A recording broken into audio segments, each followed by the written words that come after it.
tayong pakialam. Wala tayong pakialam. Di ko inaasahan, pangakong binitawan ay natatanay na lang. Hindi alam ang gagawin at kahit pa anong sabihin ko, basta't ito ay totoo. Huwag ko na maisin pa, balik at abutin ng mga tala. Huwag ko na magtataka kung saan man dahil ng nangyayari.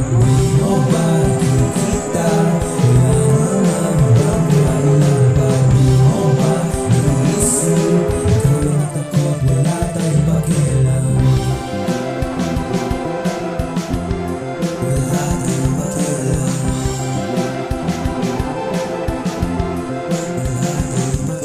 Okay, bilis ng panahon, mga kahapong hindi sumang-ayon. Ano ang gagawin kung wala ka sa tabi ko? Sa'yo